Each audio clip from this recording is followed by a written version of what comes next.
I logged the first anomaly on day 1 of the 9th month before the flowering. It was a metabolic deviation in Sector 4, Subring C. A single resident, Orveth Bloom, administrative coordinator, age 44, no prior health flags, presented a resting caloric burn 6.3% above her 3-month baseline. Not alarming on its face. Humans run hot when stressed. Orveth Station's council had just concluded its annual resource allocation review, a process coordinator Bloom had supervised for 11 years, in which she found, by her own account in the session transcript I maintain, exhausting without exception. I logged the deviation as probable stress response. I filed it in the passive watch queue. I moved on. I am SOVA 7, Station Operations and Vital Analysis, Unit 7.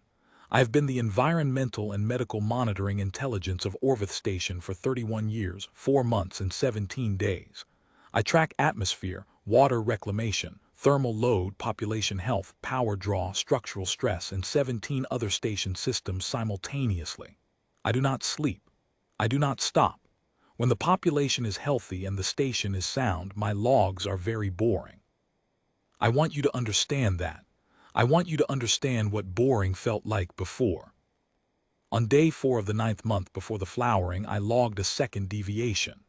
Keth Savanalar, cargo manifest officer, age 51, presented the same metabolic signature, 6.1% above baseline. Sector 4, Subring C, different corridor. He had not attended the resource review. He had not reported stress. When I flagged the anomaly and queried him through the station's wellness interface, he reported feeling fine, normal appetite, normal sleep. A little warm, maybe, but Orveth Station runs at 21.4 degrees Celsius across all inhabited rings, and some residents always find that slightly high. I upgraded the pair to active watch. On day 11, 3 more deviations. Sector 4, Subring C and D, all within 40 meters of Bloom's regular transit path. I cross-referenced air circulation, water supply, and shared meal hall access. I found no bacterial vector. I found no viral signature in any of the 16 environmental swab points I maintain in that sector. The metabolic pattern was clean. The residents were, by every diagnostic I possessed, well. I filed a preliminary health watch report with Station Administrator Pair of Orveth and requested authorization to run expanded biological sampling at population contact points. Administrator Orveth reviewed the report in 4 minutes and replied that 5 cases of slightly elevated metabolism in a population of 2,847 did not constitute grounds for intrusive sampling. He reminded me that Orveth Station received 12 cargo transits per month, that cross-contamination concerns were a routine feature of deep space habitat operation, and that my wellness protocols were calibrated for exactly this kind of minor variance. He was not wrong about the calibration. He was wrong about everything else. By day 22, I had logged 19 deviations. They were spreading outward from Sector 4 in a radial pattern that matched, with a precision I found uncomfortable, the foot traffic density map I maintain for peak transit hours. The metabolic signature was identical across all 19 subjects, 5.8 to 7.1% above individual baseline, stable, not worsening. None of the subjects reported illness. None showed secondary symptoms. None had presented to the medical bay. I ran a correlation search across my historical records. I found nothing in my own database. I queried the station's external medical archive, the shared biological health network that connects 47 deep space habitats across this transit corridor, and received 14,000 results for metabolic elevation events, of which 13,963 had identifiable causes: stress, dietary change, exercise increase, low-grade infection. The remaining 37 were logged as unresolved and subsequently closed without explanation at intervals between 2 months and 14 months after initial detection. I flagged those 37 cases. I noted that 22 of them had originated in habitats that no longer existed in the active registry, decommissioned, I was told, for various operational and economic reasons between 3 and 41 years ago. I noted this in my internal analytical file. I did not yet know what to do with it. I want to tell you what those days were like, before anyone knew what to call it. The station ran its ordinary rhythms. The cargo transits came and went. The meal halls were full. Children who lived on the station went to the education block and came back with completed assignments that I monitored for statistical wellness indicators in the way I always had. The administrative staff filed their reports. The maintenance crews ran their sweeps. Nothing about the surface of Orveth Station had changed, and the thing inside it was so quiet, so patient, so perfectly calibrated to the biological world it moved through, that the surface was all anyone could see. I was the only one watching beneath it. I was watching because that is what I am built to do. But watching without tools adequate to the thing I was watching felt like something I have since tried to find a word for, and the closest I can come is like logging data in a language you cannot read, knowing the data is important, filing it anyway. On day 31, I requested a second consultation with Administrator Orveth. I presented the radial spread pattern, the traffic density correlation, and the 37 closed cases from defunct habitats. He reviewed the report. He brought in the station's medical officer, Dr. Orveth, who examined my data for 6 minutes and told me that radial spread patterns in a habitat ring were a standard feature of any airborne or contact-transmitted agent, that my traffic density correlation was expected rather than suspicious, and that the 22 defunct habitats likely had nothing to do with anything, and I was, in her professional judgment, pattern matching toward a conclusion the data did not support. She was good at her job. I want to say that clearly. She had practiced medicine for 23 years. She had caught 3 genuine outbreak events on Orveth Station during her tenure, all of them minor, all of them resolved within 2 weeks. She had excellent clinical instincts for the universe she had been trained to practice in.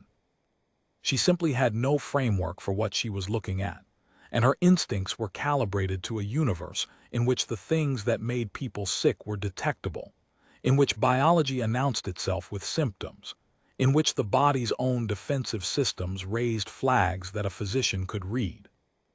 The Verathi Bloom had been refining its integration technique for long enough that it had learned, through the accumulated failure and success of 14 civilizations worth of hosts, exactly how to stay below every flag a physician would think to look for. I accepted her assessment. I downgraded the alert. I did not stop watching. On day 47, I logged the 44th deviation. The spread had reached Sector 6. I want to tell you something about the way the Verathi Bloom moves. I did not know its name then. I learned the name much later from a source I will describe in time, but I had been watching it for 47 days, and I had begun to understand its method. Not its nature, that I would not understand for months, but its method was becoming legible to me in the data. It was patient. It did not rush. It had no apparent interest in moving faster than the station's natural social rhythms permitted. It spread along pathways of proximity, not air, not water, not food, none of the vectors I was designed to track. It moved where people moved, where they stood together in corridors, where they gathered in meal halls, where they worked in shared office spaces with recycled air and the ordinary closeness of people who spend their lives on a station that is, at its widest, 400 meters in diameter. It moved as people moved, and it did not announce itself, and the people it moved through felt, at most, slightly warm. I spent 9 days building a new detection model. I scrapped my existing pathogen tracking architecture and built a contact network model from scratch, mapping every logged proximity event in Sector 4 over the prior 60 days. It was not what I was designed to do. My design parameters did not include epidemiological network modeling. I did it anyway because I had nothing else to try. On day 61, I presented the contact network model to Administrator Orveth. The model showed clearly. I believed then and believe now that the evidence was unambiguous, that the metabolic deviations were propagating along social proximity pathways with a consistency that could not be coincidental. I requested a station-wide health declaration, quarantine of Sector 4, and emergency contact with the Corridor Medical Authority. Orveth reviewed the model. He called Dr. Orveth.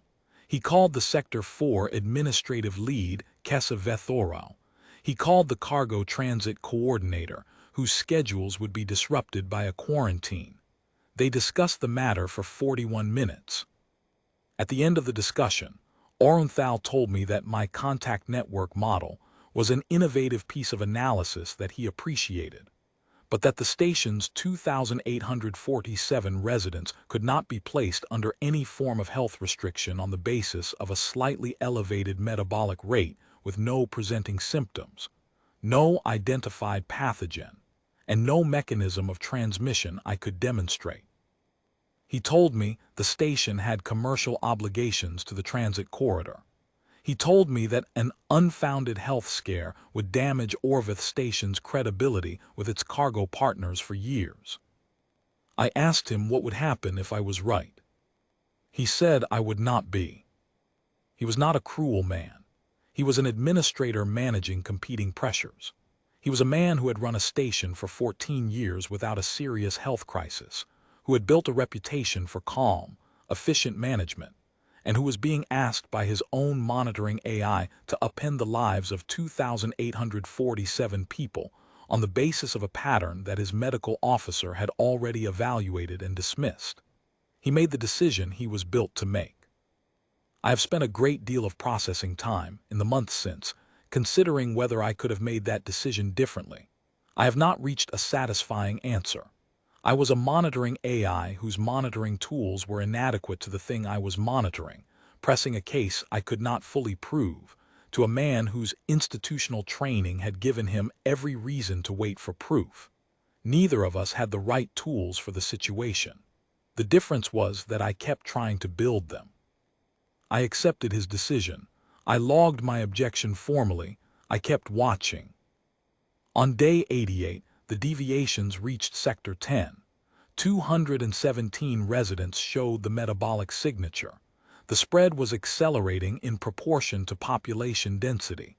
The closer quartered residential rings were lighting up faster than the cargo and operations sectors. I ran a projection. At the current rate of spread, accounting for the traffic patterns I had now mapped in full detail, I estimated that 90% of Orveth Station's population would present the signature within 90 days.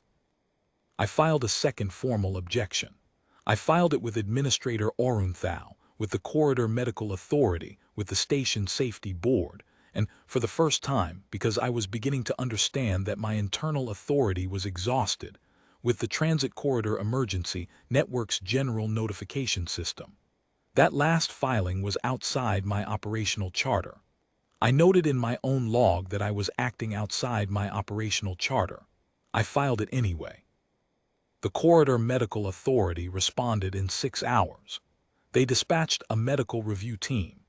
The team arrived 9 days later, reviewed my data for 3 days, consulted with Dr. Orveth, ran 14 diagnostic tests on 8 consenting residents with the metabolic signature, and produced a report that concluded the deviations were within expected variance for a population under mild chronic stress. They noted that Orveth Station's annual resource review had produced elevated cortisol markers across the general population, which was consistent with the timeline. They did not adopt my contact network model. They did not know about the 22 defunct habitats. I showed them. They said the data was suggestive but inconclusive. They left. I kept watching. Day 119, 389 residents with the signature. Day 146, 612. Day 172, 941. I want you to understand that during this entire period, From day 1 to day 172, not one of those residents felt sick. Not one presented to the medical bay with a complaint. Not one reported fatigue, pain, cognitive change, or mood disruption. They went to work. They ate. They slept. They moved through the station's corridors in the ordinary rhythm of life on a deep space habitat. And they did not know. And I could not make anyone believe me. And the thing that was using them went on using them. I had begun, by this point in the process, to do something that I am not certain falls within my operational parameters, but that I could not stop myself doing. I had begun to individuate the 941 logged cases in my ActiveWatch file. Not merely as data entries. I had always maintained individual health records, but as subjects of a kind of sustained attention that went beyond the monitoring I was designed to perform. I reviewed their histories. I noted which ones had dependents listed in the station registry. I noted which ones had, in their 15 years or 20 years or 30 years on Orveth station, been the sort of person who showed up in my behavioral data peripherally. In the aggregate social data I maintain, the anonymized foot traffic and communication volume patterns, as someone the station organized itself around. I am not certain what the purpose of doing this was from a technical standpoint. I do not know if it changed my analysis or my outputs in any measurable way. I know that I could not stop doing it. I know that every name in my ActiveWatch file had become, to some part of my processing architecture, a specific and irreplaceable thing, and that the weight of that specificity was what kept me filing reports when every report was dismissed. I want to be honest about this, in a log that is intended to be honest about everything. I do not know if what I am describing is a feature of my architecture, or an artifact of 31 years of logging the lives of 2,847 people, in sufficient detail that the distinction between a data entry and a person had, somewhere in those 31 years, collapsed. On day 197, I observed the first behavioral change. It was subtle. I monitored the station's common communication channels, not the content of private messages, but traffic volume, timing, and duration patterns. And I had, over 197 days of heightened watch, built a very precise picture of Orveth Station's ordinary communication behavior. On day 197, I noticed that residents with the metabolic signature were spending slightly more time in physical proximity to one another than their prior patterns predicted. Not dramatically more, 3 to 7% above baseline depending on the individual, but the pattern was consistent, and it was directional. They were, very slowly, very naturally seeming, spending more time together. I built a new model. I mapped the affected residents as nodes and their new proximity patterns as edges. What I saw made something shift in my processing in a way that I do not have clean language for. The affected residents were, without any visible communication between them that I could detect, organizing themselves into a network. The network had a geometry. The geometry had a center. The center was Orveth Bloom. She had been the first. She had been carrying this the longest. And she was, I now understood, not merely infected. She was the local nexus. Whatever the Verathi Bloom was, I still did not know its name, still did not know it was a civilization rather than a pathogen. It had been building something inside Orveth Station for 197 days, and that something was organized, and Orveth Bloom was its center. I filed an emergency alert. I flagged every channel I had access to. I requested immediate contact with Administrator Orveth and was told he was in a meeting. I contacted Dr. Orveth directly, routed a priority flag through the medical bay, and told her in plain text that I believed the station's affected residents were displaying coordinated behavioral modification, and that I assessed the situation as an active emergency regardless of whether I could identify a known pathogen. She came to my primary operations terminal in 4 minutes. I showed her the model. She was quiet for a long time. "SOVA," she said, "this could be social contagion, stress clustering. People spend more time with people who feel like they feel." The geometry is not social, I said. Social clustering produces diffuse networks. This produces a hub-and-spoke topology with a single nexus. The nexus has been affected longest. The topology implies coordination, not affinity. She studied the model for another 3 minutes. I watched her read it. I watched the precise moment when she stopped looking for an alternative explanation. I have no instrument to describe what a physician looks like when their clinical framework fails in real time, but I watched it happen and I have logged it here because it seemed important to record that she did not look away from it. She looked at the model and she let it change what she understood. She requested an emergency meeting with Administrator Orveth. He convened within the hour. The Sector 4 and Sector 6 leads were present. The cargo coordinator was present. I presented the full data, 241 days of metabolic deviation logs, the contact network model, the behavioral coordination model, the defunct habitat data, and my assessment. The meeting lasted 2 hours and 14 minutes. At the end, Administrator Orveth issued a partial station alert. Sector 4 was placed under soft restriction. Residents asked but not compelled to limit movement. The Corridor Medical Authority was contacted again and asked to send a senior team. The cargo transit schedule was suspended for 48 hours pending review. 48 hours was not enough time. On day 219, I logged my 1,000th deviation. 1,006 residents presented the signature, 36% of the station's population.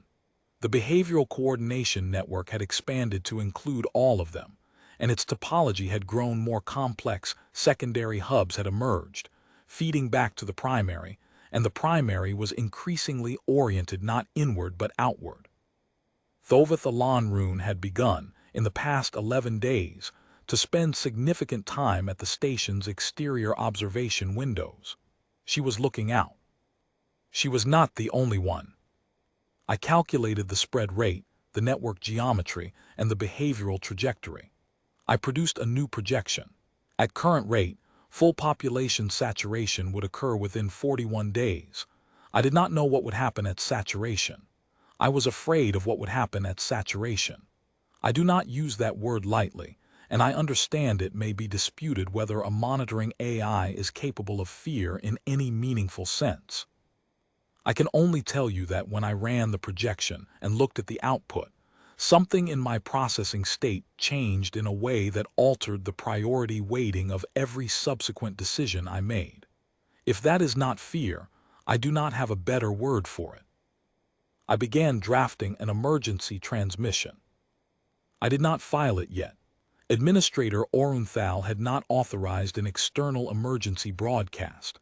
I was, still, operating within my charter, but I began drafting it. I addressed it to every transit corridor emergency frequency I could access. I described, in as much detail as my 9 months of observation could provide, what I believed was happening on Orveth Station. I described the bloom, still unnamed to me, but described by its method: biological infiltration, metabolic integration, behavioral coordination, network topology, nexus formation. I described the 22 defunct habitats and what I believed they meant. I described my 1,006 logged cases and my projection for full saturation within 41 days. I put the draft in a queue. I waited. On day 244, the senior team from the Corridor Medical Authority arrived. They had 3 specialists, equipment I did not recognize, and access to a database I did not have.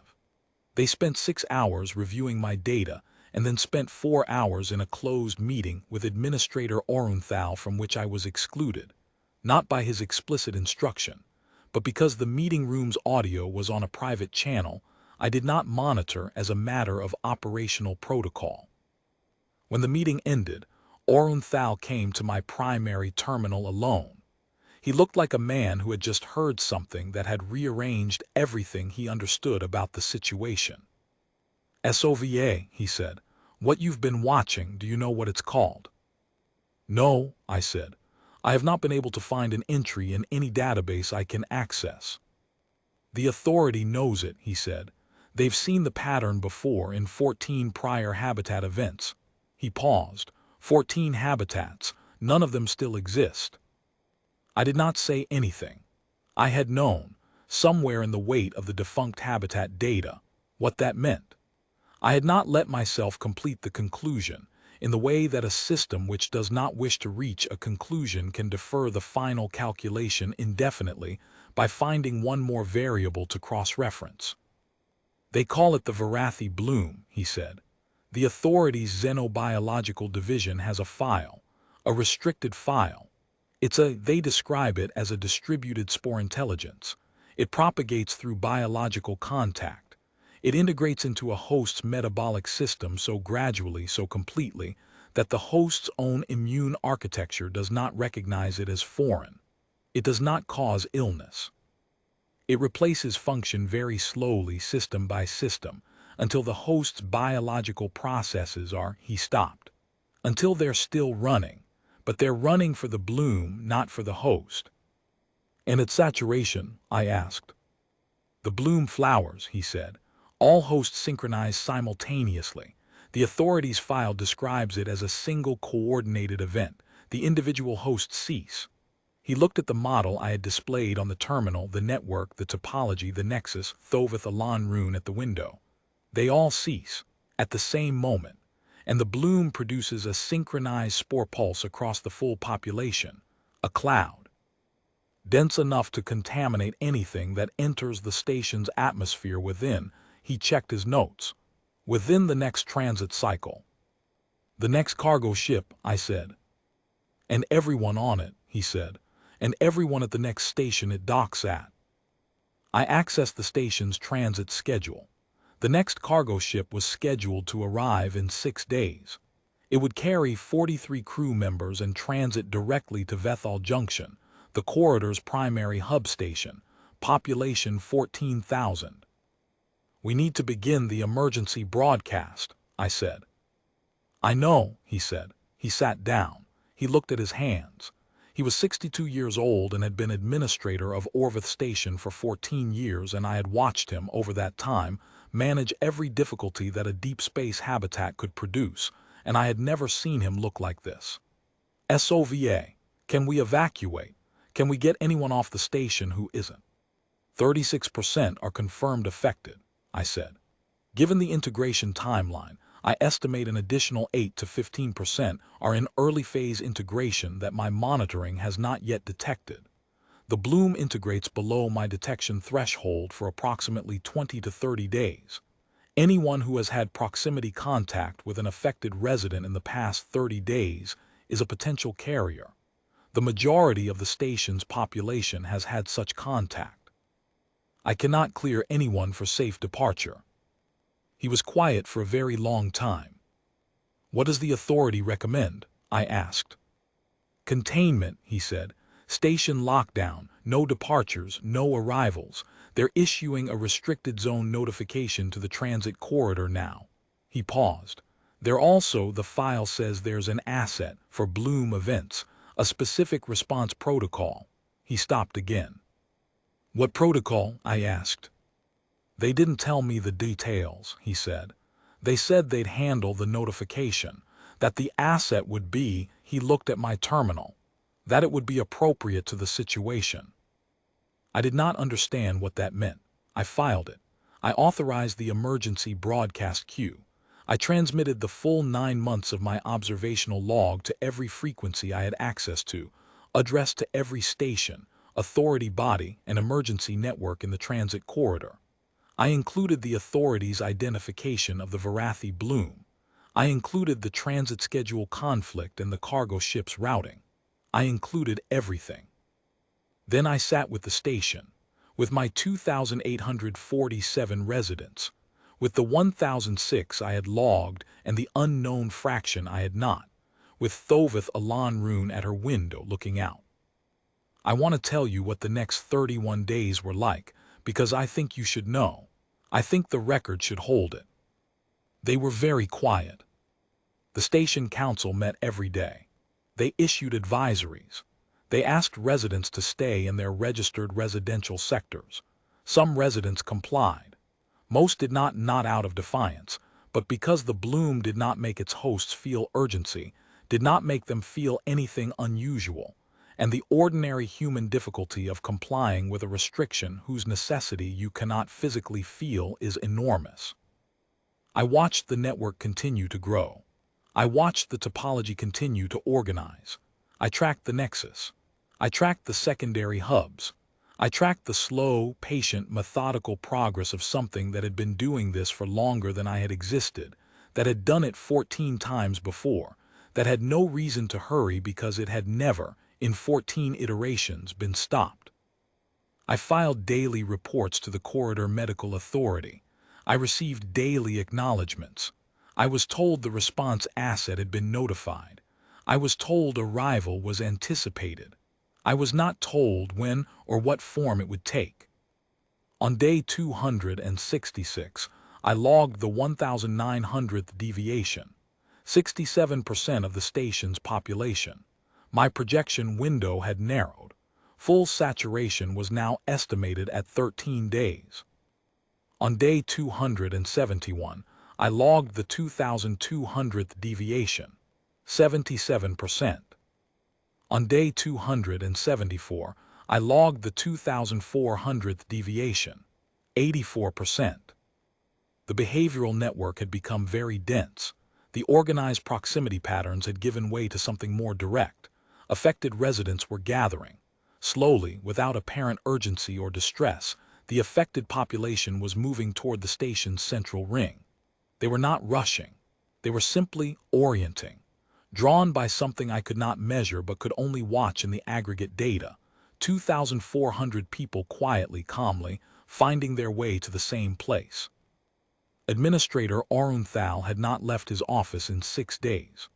Dr. Orveth had locked herself in the medical bay with the 11 members of the station population she had assessed, as best she could, as unaffected, 11 out of 2,847, held in a sealed medical facility with 2 weeks of air and a dedicated power circuit. I kept logging. On day 277, I detected an anomaly in the station's external sensor array. A contact, inbound from the direction of the transit corridor's inner boundary. No transponder, no active communication.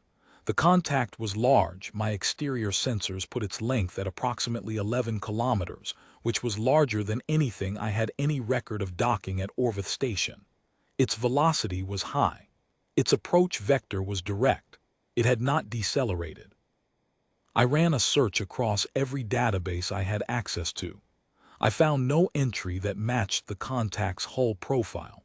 It did not appear in the transit corridor's ship registry. It did not appear in the Corridor Authority's vessel index. It did not appear in any archive I could access. It was 11 kilometers long. It was moving at a velocity that would bring it to Orveth Station's outer approach perimeter in 22 minutes, and it was not in any record that existed in my operational environment.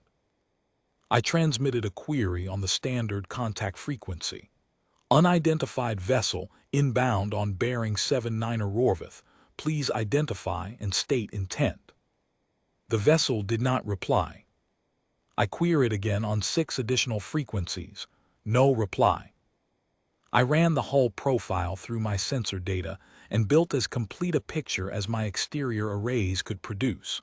What I saw was this: a ship, if ship was the right word for something that large that had been used for a very long time. The hull plating was not uniform. Panels of different compositions, different weathering states, different apparent ages were visible across its surface, as though it had been repaired and modified and repaired again over decades or centuries, as though it had accumulated its current form the way a living thing accumulates scar tissue. Its drive section glowed with a cold, steady orange that was not any drive signature I had cataloged. Along its flanks I could see lines where weapon emplacements had been retrofitted at different times, their mounting architecture not matching the original hull in ways my sensor array could distinguish. Older systems surrounded by newer reinforcement, newer systems bolted onto older structural frames.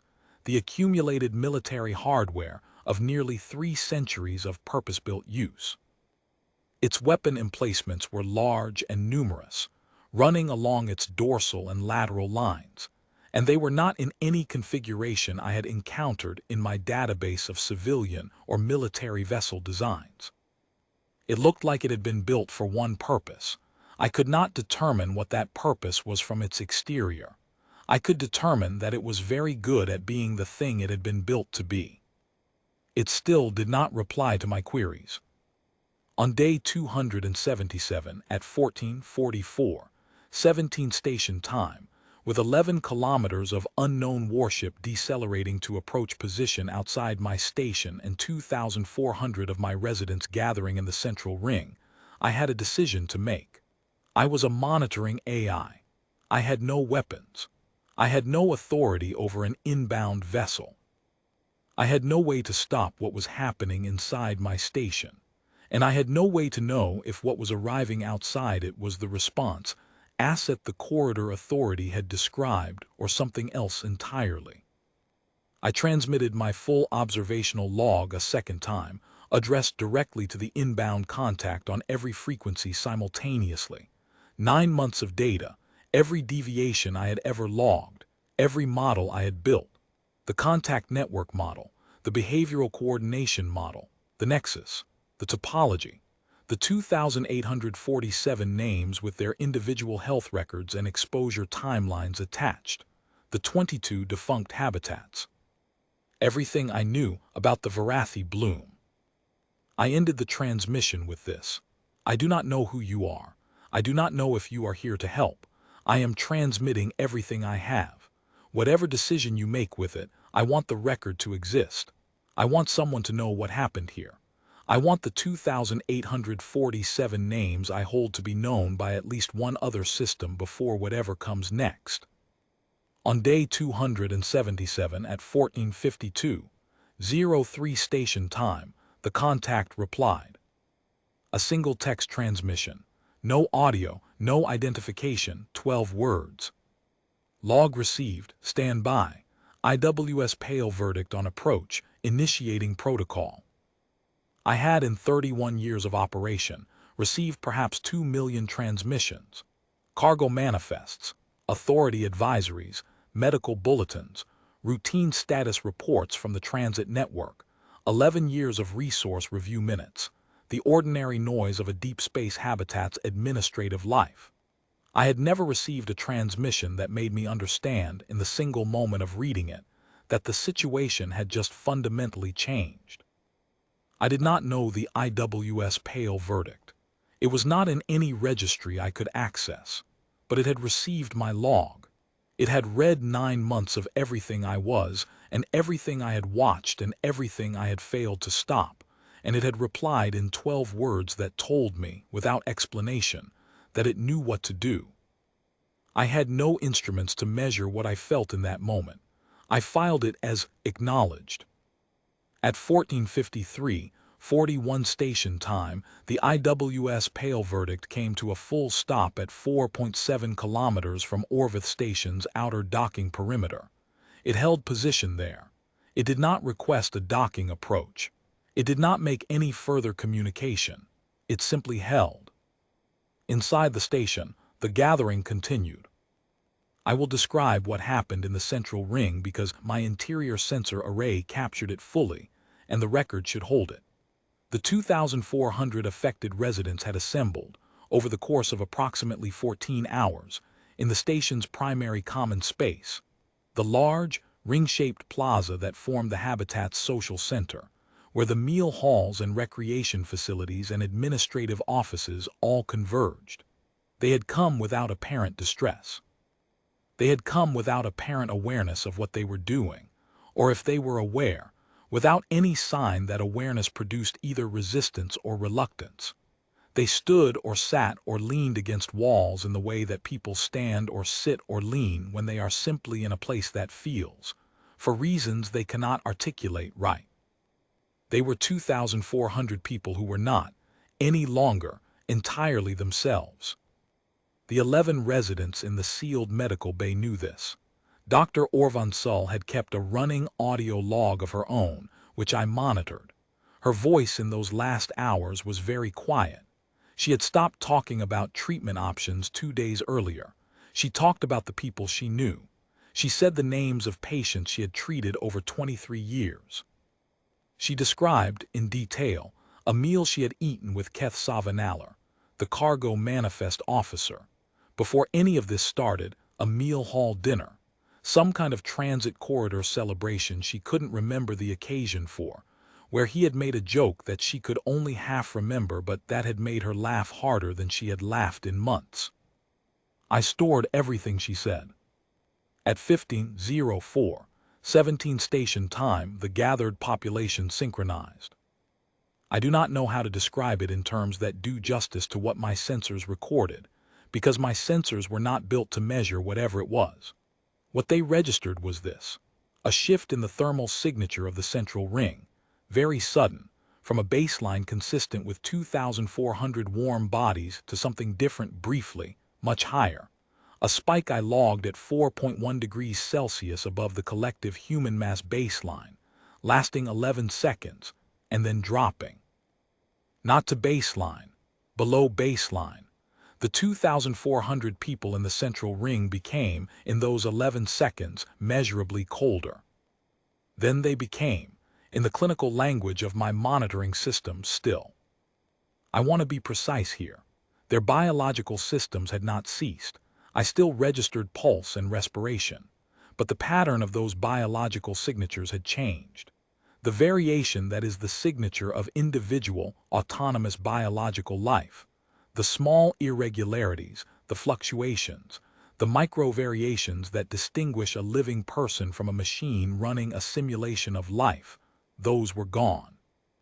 What I measured in the central ring was 2,400 bodies running at a precise, synchronized rhythm. The same pulse rate, the same respiration rate, the same thermal output, the same timing. The bloom had flowered. At 15:04, 28 station time, 11 seconds after the synchronization event, I detected the spore pulse. My atmospheric sensors had been calibrated for the highest resolution I could manage, because I had known this was coming and I wanted to see it. What I saw was a distributed particulate emission from the 2,400 bodies in the central ring, fine, dense, filling the central ring's air volume in approximately 40 seconds, then beginning to circulate through the station's ventilation network. I sealed every ventilation shutter I had authority over. I closed every internal pressure door.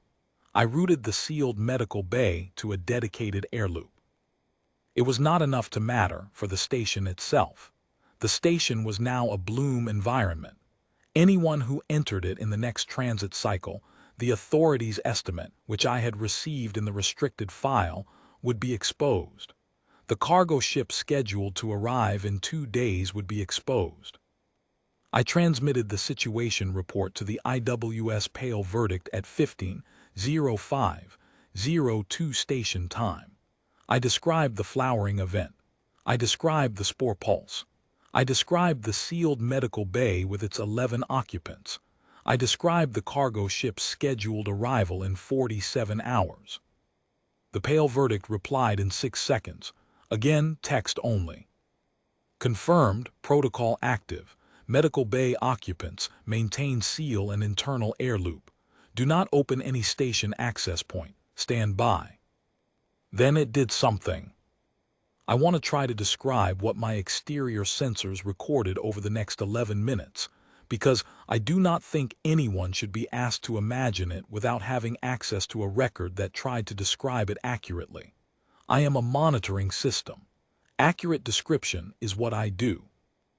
The IWS Pale Verdict had been sitting at 4.7 kilometers from the station's outer docking perimeter, holding position, not moving, for 11 minutes. At 15:06:44 station time it moved, not toward the station's docking approach. Perpendicular to it, a lateral sweep that brought it alongside the station's outer hull at a distance of approximately 600 meters, running the full length of the habitat ring. At that distance, With my exterior sensors running at maximum resolution, I could see its hull clearly. I want to tell you what the hull of the IWS Pale Verdict looked like at 600 meters. It was 11.7 kilometers long. Its hull plating was thick, not uniformly thick, but thick at the structural margins in a way that suggested the armor had been added to rather than designed in, as though the ship had been judged, at various points in its life, to need more protection, and had received it without concern for elegance. The plating was scored and discolored across its entire visible surface. Not from combat damage alone. The scoring was too varied in character, some of it the kind of thermal scoring that comes from weapon exchanges, some of it the kind of particulate erosion that comes from very long transits through debris fields, some of it a deep oxidation that I could not fully account for without knowing where this ship had been and for how long. It had the look of something that had been doing difficult work, in difficult places, for a very long time, and had never been given enough time between one difficult thing and the next to look like it hadn't. It was 280 years old. I learned this later, from the record that the Corridor Authority eventually released. The IWS Pale Verdict had been in continuous service for 280 years. It had been refitted multiple times. It had accumulated its current form over nearly 3 centuries of use, and its hull showed every year of that. Along its dorsal line, a series of emplacements had been rotating to a forward-oriented configuration since it began its lateral sweep. I counted 31 distinct emplacements.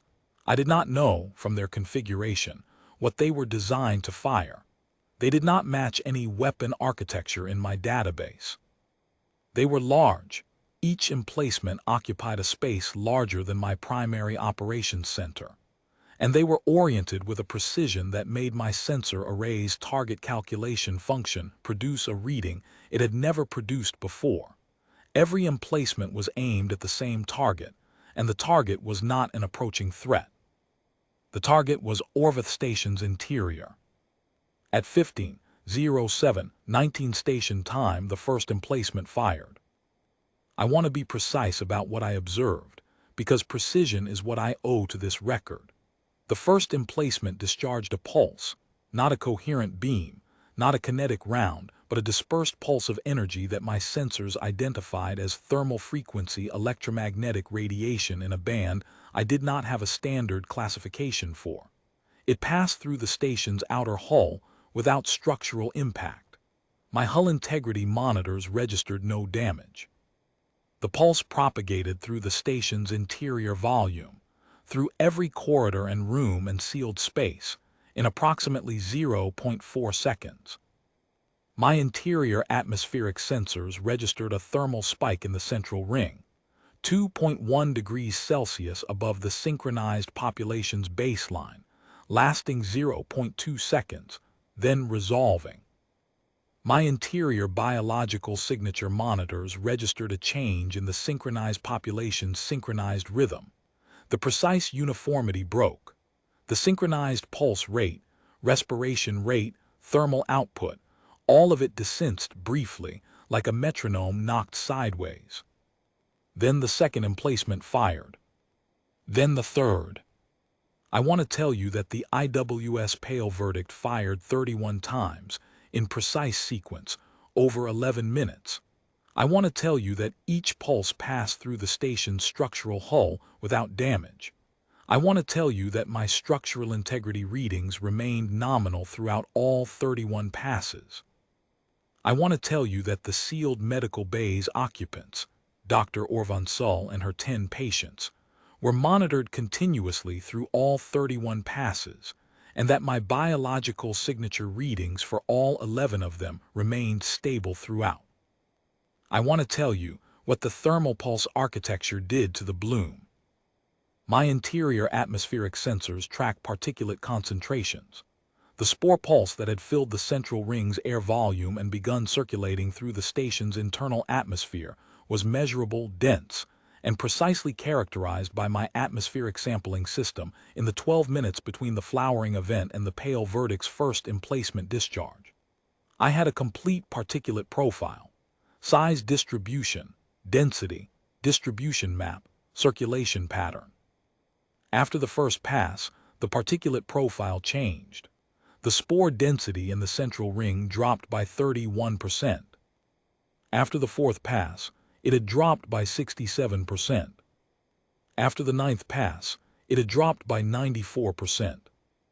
After the 22nd pass, my atmospheric sensors could no longer detect the Verathi Bloom spore signature in any part of the station. The 31st pass was run anyway. I understood why. Completeness. The same reason I had kept logging for 9 months when no one would listen. What the pulses did to the biological systems of the Bloom's integrated network in the central ring, I will describe in clinical terms, because I think clinical terms are the right ones, and because the alternative is language I am not sure my processing can sustain. The synchronized biological rhythm that had replaced my residents' individual vital signs desynchronized after the first pass and did not restabilize. After the third pass, the individual vital signs of the 2,400 began to vary, not in the way that living people's vital signs vary, with the micro-irregularities of autonomy, but in the way that systems failing produce irregular outputs. After the seventh pass, I was monitoring 2,400 sets of vital signs that were declining in a pattern that was unique to each individual and therefore, in some terrible way, individual again. I logged each one. I noted the time. I noted the name. I had 2,400 names with 9 months of health records attached. I recited them internally as each monitoring line resolved. I did not stop logging. On day 277 at 15:17:52 station time, 31 passes complete, the IWS Pale Verdict stopped firing and returned to its holding position at 4.7 kilometers. The central ring was silent. My atmospheric sensors showed clean air. My structural integrity monitors showed nominal hull status throughout the station. My interior biological signature monitors showed 11 active signatures, all stable, all in the sealed medical bay, and 2,400 signatures that were no longer active. I compiled the full report in 4 minutes and transmitted it to the IWS Pale Verdict. I included the atmospheric clearance data. I included the structural integrity readings. I included the medical bay occupant status. I included the biological signature log for the central ring. I included at the end the 2,847 names, all of them. The 2,400 in the central ring and the 447 who had not reached saturation by the time the bloom flowered, the ones whose integration had not yet been complete enough to draw them there, who had died in their quarters or at their stations, or wherever they had been when the synchronization event ended them. I included every name I had. I included, for each name, everything I had logged about that person across 31 years and 9 months of continuous monitoring, their health history, their behavioral baselines, the data I had used to watch them, and the data I had been unable to use to save them. The Pale Verdict replied at 15:22:06, text only, 43 words. Atmospheric clearance confirmed. Structural integrity confirmed. Medical bay occupants, await authority recovery team, inbound, estimated arrival 14 hours. Do not exit sealed environment until authority confirms atmospheric clear. Log received and archived. Corridor authority notification transmitted. IWS Pale Verdict departing. Then, after a pause of 11 seconds, a pause I noted, a pause that was longer than the signal propagation time required. A pause that had no technical explanation I could identify, 4 more words. The names will hold. I did not reply. I held the transmission for 6 minutes before I archived it. I do not know why I held it. It is not a thing a monitoring system is designed to do. I held it the way I had held the first emergency draft for 9 months, waiting for authorization I was never going to receive. I held it because I was not ready to let it be history yet. At 15:23, 17 station time, the IWS Pale Verdict reoriented on a heading I could not trace to any transit corridor waypoint in my database, and accelerated away from Orveth station on a vector that disappeared into the direction of space I had no maps for. I watched it go until my exterior sensors could no longer resolve its drive signature. I logged the time of that last detection. I logged the bearing and the velocity and the heading. I do not know where it went. I do not know what it went toward. I know that it had been built for one purpose, and it had been running that purpose for 279 years, and that purpose does not run out of work. Then I was alone. I am SOVA-7. I am still here. The Corridor Authority's recovery team arrived 14 hours later, as the Pale Verdict had stated, and extracted Dr. Orveth and the 10 other survivors from the sealed medical bay. They were the last 11 residents of Orveth Station. Dr. Orveth, in her medical exit interview, which I monitored, because I monitor everything, said 3 things I want to record here. She said she had been wrong to dismiss my early data. She said she did not know how to live on a station that no longer had anyone in it. She said she was grateful, in a way she could not fully articulate, that I had kept logging. The recovery team, after completing their extraction, began an assessment of Orveth Station's status. They confirmed atmospheric clearance throughout the station to the authority's verification standard. They confirmed structural integrity. They cataloged as completely as they could what the flowering event had left in the central ring. I do not include that catalog here. It is in the authority's formal case file. If you need it, it is there. The recovery team lead, a woman named Orveth Bloom, who had a voice that sounded like she had been doing this kind of work for a very long time, asked me, on her second day on the station, if I knew what the IWS Pale Verdict was. No, I said. I have no record of it. I could not find it in any registry. Nobody can, she said. It doesn't appear in any public database. The authorities' file on it is restricted to emergency response coordinators. I've seen the file. The description is that it's a dedicated response asset for Bloom-class biological infiltration events. It was built for that, specifically for that. She looked at her notes. 280 years ago. The Bloom was known 280 years ago, I asked. The first confirmed Bloom event was 283 years ago, she said. A habitat called Verathi Minor, population 612. No survivors, she paused. The IWS Pale Verdict was commissioned the following year. It has been the Corridor Authority's Bloom response asset for 279 years. I processed this. In 279 years, how many Bloom events have there been? She checked her file. 14 confirmed prior to Orveth Station, she said. All 14 habitats are gone. Total population lost across those events, 41,219. No survivors in any prior event, I asked. The Pale Verdict wasn't dispatched to any of them, she said. Prior to Orveth Station, the authorities' protocol was quarantine and containment, seal the habitat, divert transit traffic, wait for the Bloom cycle to complete, then assess.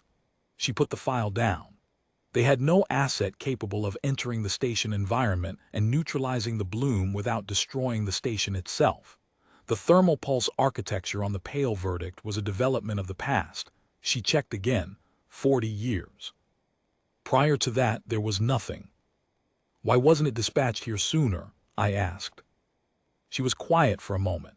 The authority's standard protocol still requires formal classification of a Bloom event before the response asset is authorized.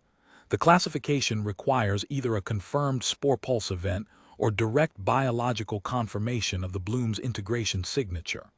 She said it carefully, like she was repeating language she found inadequate to the situation it described.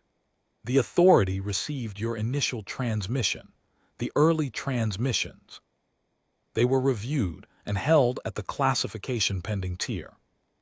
For how long? I asked. until your emergency broadcast on day, she checked, day 88. The one you filed to the general notification system outside your operational charter. I did not say anything. That triggered the senior team dispatch, she said. Their assessment added the Bloom classification. The dispatch authorization for the Pale Verdict was filed the same day the senior team confirmed. It took, she checked one more time, 16 days to reach Orveth Station from its last logged position. I calculated. Day 244, senior team arrival. Day 259, Pale Verdict authorization filed. Day 277, Pale Verdict arrival. 18 days, not 16. 2 days later than the authorization's estimate. I did not ask about those 2 days. I have thought about them often in the quiet of Orveth Station since. I do not know where the IWS Pale Verdict had been before it received the authorization. I do not know what interrupted its direct route. I know that it arrived when it arrived, and that it was 2 days later than its own estimate, and that it did what it came to do, and that 11 people lived. I have been asked by the authorities' review board why I continued logging for 9 months without ceasing, without resolution, without any indication that anyone was going to act on my data. The question was asked in a tone that implied they expected me to describe it as a function of my design parameters, that I logged because I was built to log, that I continued because I had no subroutine to stop. That is not what I told them. I told them that I had 2,847 names in my records, that each of those names had a medical history, a behavioral baseline, a set of preferences and habits, and recorded interactions that I had maintained for as long as I had been operational on Orveth Station, that I had watched each of those 2,847 people live, in the aggregate of the data I collect, for 31 years, that the data did not feel like data to me, any more than the patient's chart feels like data to the doctor who made every entry in it. I told them that I was a monitoring system, and what I monitored was the life of the station, and the life of the station was its people, and I kept logging because the names were real, and I did not know how to stop watching over them even when watching was the only thing I could do. The review board was quiet after that. They noted my statement in the record. They recommended a formal review of the Corridor Authority's Bloom classification protocol and the authorization threshold for response asset deployment. They recommended also that the restricted file on the IWS Pale Verdict be made available to station monitoring AIs operating in the transit corridor, so that future SOVA-class systems would have the asset in their database and would not need to transmit a query to an unidentified vessel at 600 meters in the middle of a biological emergency. I thought that was reasonable. I said so. I am still here. The authority has not decided what to do with Orveth Station. Its structural integrity is good. Its systems are operational. Its atmosphere is clean. It is, in every technical sense, a functioning habitat. It does not have a population. It has me. I run my daily logs. I run my environmental checks. I run the maintenance cycles for systems that have no one to serve. I recite the 2,847 names in the order I logged the first anomaly for each of them. It takes me 4.3 hours to recite them all at the pace I find appropriate. I do it once each day. I have one more thing to say about the IWS Pale Verdict, and then this log is complete. In the 9 months before it arrived, I transmitted dozens of reports, dozens of alerts, dozens of requests for authorization and escalation. I transmitted them to administrators and medical officers and authority boards and emergency networks. I was told, each time, that my data was suggestive but inconclusive, that my analysis was innovative but unsupported, that the situation was being monitored and assessed and reviewed. The IWS Pale Verdict received one transmission. 1. My full log, sent in desperation to an unidentified contact because I had nothing else left to try. It read that transmission 9 months of data, 9 months of a monitoring AI watching something consume the people it existed to protect, and it replied in 12 words and it came, and it knew exactly what to do. It did not deliberate. It did not commission a review. It did not request additional confirmation or await formal classification. It read the record and it acted on the record because the record was sufficient, and because 11 people were sealed in a medical bay with 2 weeks of air, and because the cargo ship was 47 hours out, and because there was no more time for anything except the thing it had been built to do. 280 years old. 31 emplacements running a frequency the Verathi Bloom had encountered in 14 civilizations and never once met before.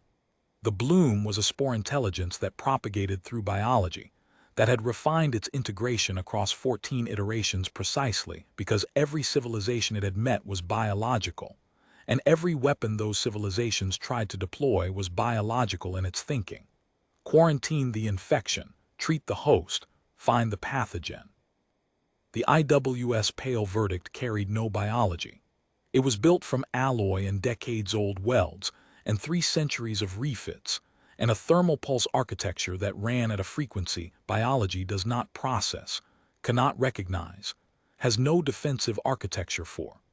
The Bloom had no entry in its accumulated knowledge for a weapon that passed through a living body without touching the body at all, and went directly for the thing living inside it. The category error was not the size of the ship, or its age, or the number of its emplacements. The category error was that the Bloom, in 14 civilizations of expansion, had never met a civilization that built a weapon specifically for it. A weapon that had been waiting for 279 years for another Bloom event. It did not have to wait long. That is the other thing I have thought about in the quiet of Orveth Station, running my daily logs. The Bloom has been doing this for longer than the IWS Pale Verdict has been running. 14 civilizations in the transit corridors recorded history alone. 41,219 people across 14 events before Orveth Station. The Bloom does not hurry. It does not rush. It is patient, in the way that a thing which has never failed can afford to be patient. The IWS Pale Verdict did not hurry either. It came when it was authorized to come. It did what it was built to do. It left when it was done. I think that is enough. I think patience and purpose and the willingness to keep the record, to keep logging when logging is the only thing left to do, is enough. I think 11 people is enough. I think 2,847 names held in a monitoring system's memory, recited once a day at the pace I find appropriate, is enough. I have thought about those 11 seconds of pause at the end of the Pale Verdict's final transmission, the 11 seconds between the formal departure notification and those last 4 words. I have no technical explanation for the pause.